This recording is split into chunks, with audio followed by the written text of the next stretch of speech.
Welcome to Two Pete's in a Podcast, where we will talk about child health from birth right away through to adolescence, dealing with issues of illness, development, and everything else that is of importance.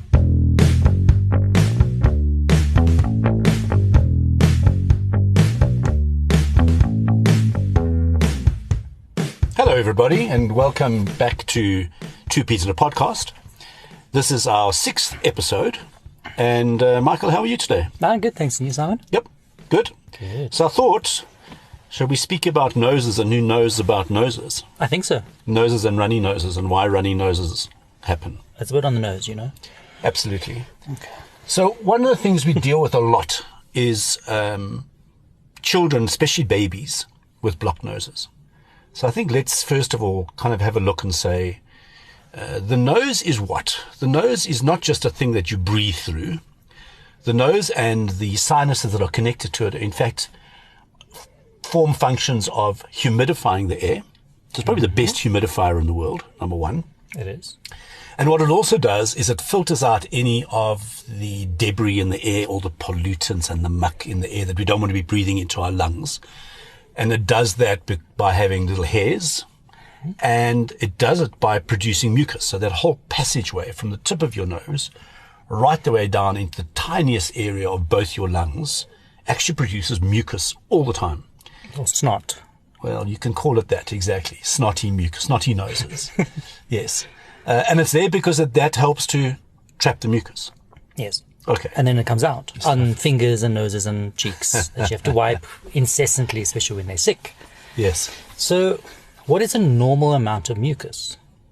Well, that's great. I mean, how much mucus do you as an adult produce in your airway on a daily basis? I have no idea. I just know it's a lot. Especially when you're cold, it's more. When you have an allergy, it's more.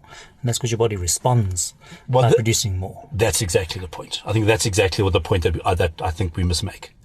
So let's start by saying children, until they're about a year of age, breathe through their noses.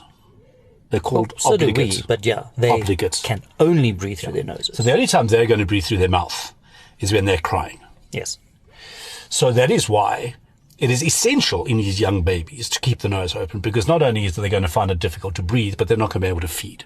And they're not going to sleep. So stepping up beyond that now, we've said that the noses and the airway produces mucus all the time because it's important in terms of keeping the place, the air clean and humidified and warmed. But your point, and I'll give back to you now, the point is that anything that makes your nose runny is doing it on top of the already natural production of mucus. Yes. So that's a lot of stuff. It is. And I've had moms come to speak to me, or they say they're suctioning this nose out every 20 minutes, and it just keeps coming and keeps coming and keeps coming. And that's what it does. It's trying to protect itself, trying to clean itself out. And to a certain extent, if there's an infection there, the infection itself is going to cause the nose to be very watery. Do you agree? 100%. And I think that's right, is that, so what makes the nose runny? So we know if you walk out in the early morning and it's cold, your nose reacts by runs. Exactly. 4 degrees this morning. Exactly. We know that the nose is going to run if it is exposed to an allergy, let's say. We know that it's going to run in response to any virus that's in it, like the common cold or any of those viruses. But to your point, the nose is going to run for as long as whatever is causing it to run is there. Just like fevers. As long as it's there, you're going to have a fever. Yes. As long as your nose is irritated, it's going to be running. So if you've got a grass pollen allergy and it's September, October in South Africa, springtime, wherever you are in the world, your nose is going to run because you're going to react to it. And unless you do something to stop it running, it's going to keep running. So if you've got a virus in your nose that's going to clog you up for 5 or 6 or 7 days, you can blow your nose as much as you like. The virus is still there and your nose is going to get blocked again. So what do you do about it? You suction it, or you clean it out. If you have a baby, we normally recommend that you suck it out with a mouth suction. So you get lots of different things, like there's a nose feeder, there's a baby vac. You put it in your mouth and you suck their nose. Some dads put their own mouth over the baby's nose, and moms. I've had dads tell me, and I was like cringing. Yeah. Yeah. Those bulb suctions that you squish and let go, Yes. do you find them of use? Because I do not. They're useful as watering mechanism, like you water your plants with it, because that's as good as they are. Yeah, no, I think that what's important here is that if you're going to try and clear the nose, just spray it with a saline-based spray first to try and loosen up, and it will loosen up what's hard and to liquefy what's quite thick. And leave it for about 2 minutes-ish. And then those bulb suckers, I don't find it particularly useful. But very often, even if you just have the baby lying or the person lying on their back and you've sprayed something into the nose, by gravity, that's going to run through the nose. It'll go into the back of the throat. They'll swallow it. So on that, very importantly, you spray in whichever direction. But I think it's important when you're suctioning the nose, the head needs to be forwards. Yes. If you're lying the child down on a bed, gravity is going to pull everything back and you're not going to get anything out. That's why it needs to be forwards. So I think that's it. I think that we have a clear understanding that the nose and the airway produces mucus. We know that there are things that would make more mucus. Some of them are infections. Others are just environmental. And that certainly in babies, you need to keep the nose clear so that they can breathe well.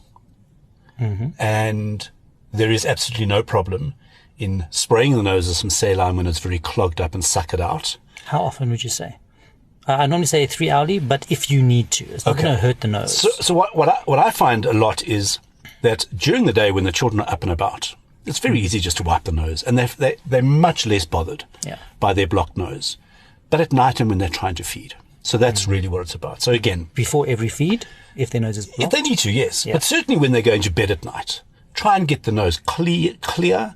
Try and, when they're falling asleep at least, try and keep the head a bit more elevated, a bit up, because that's also going to help them to breathe. Obviously, when they fall asleep, they'll roll off it, but the point is that at least get them to sleep.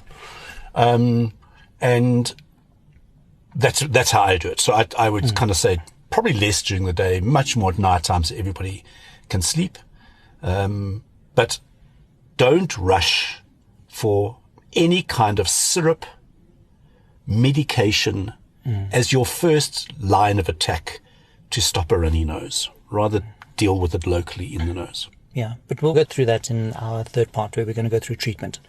So I think that's a good overview of what we wanted to talk about in this next section. So we're going to be talking about why is the nose runny. It's just a bit more in depth, the next one. Then going to treatment, and then we'll finish off with the warning signs in part 4. And we'll also speak about specific entities, like it's winter time now, so everybody says they've got the flu. And we know that by the flu, they mean the common cold. So what is the common cold? What causes the common cold? How long does it last? Yes. And that will round off this whole this introduction that we've given to nosing about noses. Okay, right. So if your children have allowed you to listen, thanks for listening. Thanks for listening.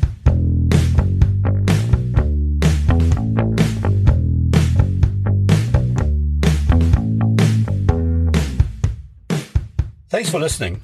If you found this of value, please be sure to sign up to our email list at www.careforkids.co.za, and that's the numeral 4, and subscribe in your favorite podcast app or follow us on Facebook. At 2 Peas in a Podcast. At 2 Peas in a Podcast. TWO, not the numerical 2. This is our disclaimer. The information we have given you in this podcast is our own personal professional opinion. We're giving it to you for your own information. Please don't use it to treat yourself or to treat anybody else. Rather, go and see your own medical healthcare provider and follow their advice.